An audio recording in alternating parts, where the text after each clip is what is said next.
Hi, wonderful teachers. Today we are going to take a look at the assessment tool in Schoology. You can create it under your own course or in a group or in the resources, depending on how you want to organize your material and how you're going to share it with your coworkers.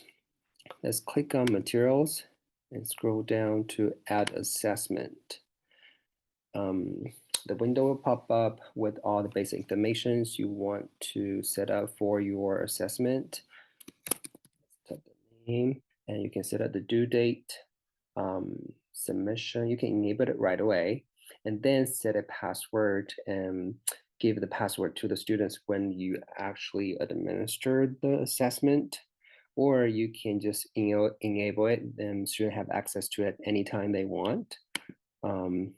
Or you can put a date on there, and you can set up the category and the scales based on what you want to do with this specific assessment, and then click on create. Oops, oh, this is hungry. I have already created one for my Chinese class. So we are going to use this as example to look at the first few question types. So there are 19 question types, so we're only going to take a look at the first 9 for this session. The first one is the multiple choice. So one thing I like creating questions in Schoology is that I can use a screenshot. You can just add a screenshot. If you have some question already made from other resources that says there's a PDF, you can screenshot it, and then you don't have to worry about the font. And then set up the options here. And because I'm teaching language, I like to use the recording as a response here. You can also do it in the prompts too. Like you can record by click on this tool, and you can just record audio. You can also put a video as the direction and give them other tools here. And after I set up all the options, and then I'll click on the right answer, you can always play. 多少钱? Yeah, play the recording, make sure it's correct. And one thing I like to check is this shuffle options. Because sometimes I create a lot of questions, and if I click on this, then it's automatically randomized the options for me. Then I just need to make sure I use the first one as my correct answer. But student sense, they won't always pick A as the correct answer. So after all the setup is done, you can click on preview questions, and this is how it's going to look like for your students. And you can also click on show answers to make sure that you pick the right one as your the right answer, and then click on save. The second question type is the true, false, true or false. So it's very similar here. So just write the question here. You can screenshot it, or you can just create and start typing there. And you can change the wording here. The default wording is true and false. You can say disagreed, agree. So for me, I change it to Chinese for my students, or I can, if I want, I can do the audio. And here's the same setup for the correct answer. Click on the right answer, and then preview it.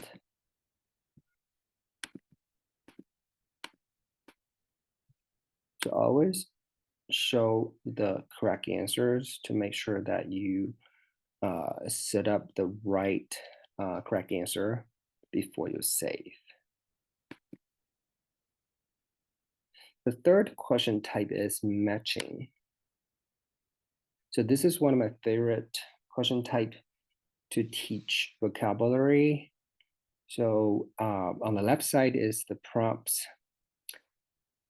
It can be longer prompts. It doesn't have to be vocabulary, but for me, I use vocabularies, the Chinese characters on the left side, and then set up the possible answers on the right, and then scroll down.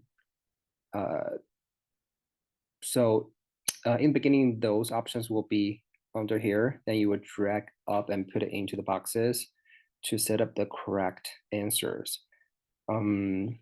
You can set up as exact match to get the points or partial match. I'm sorry, and preview it.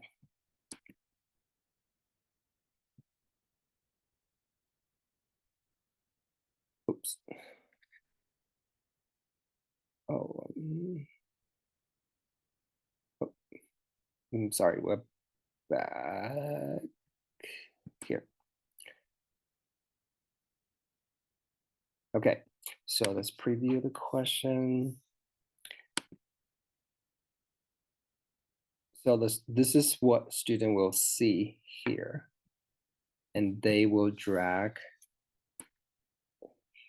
the answer that they think is correct and put it next to the vocabulary. So this one's wrong.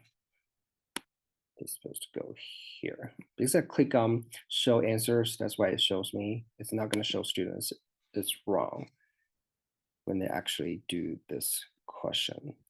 Okay, so if you are happy with your setting, then click on save.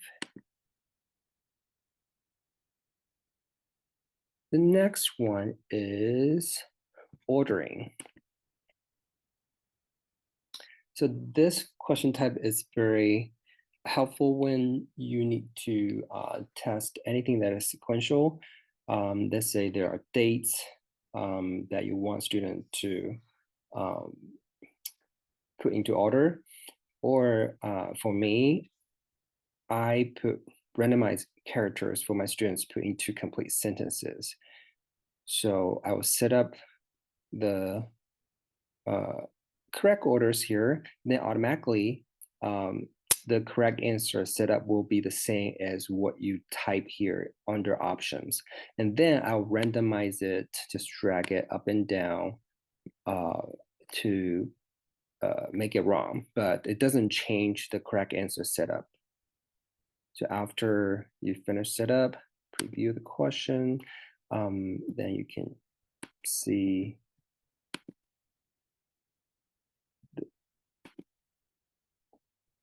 how students can drag it around.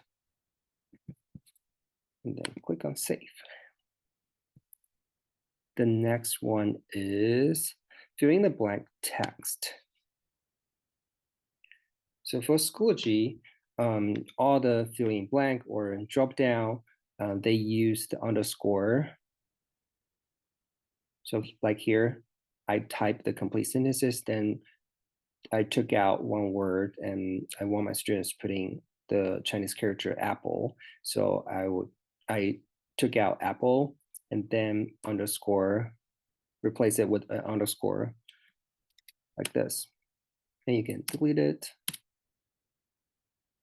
Okay. And here is the setup. I was just typing the character here. And students need to type exact same character to get this point. And let's preview it. And this is how it's gonna look like for students. Let's click on save. The next one is filling the blank drag and drop. It's very similar to the last one. It just, the only thing that is different is the drag and drop. I like to do a lot of pictures for my students because they are third graders and they can use a lot of visual cues. This is a price chart. And then my question here is how much money is the dictionary and the ice cream. Um, I also give them audio instructions too. So I add audio here, and this is I put a underscore here. That's where they are going to drop their answer. And these four possible responses are the ones that they're going to choose from. You can add more, or you can just use three. And here is the correct answer setup. Drag it and put it here. And let's preview it.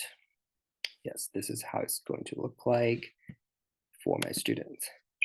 一本字典和一个冰淇淋多少钱？ Okay, click on save. And the next one is a short answer or essay.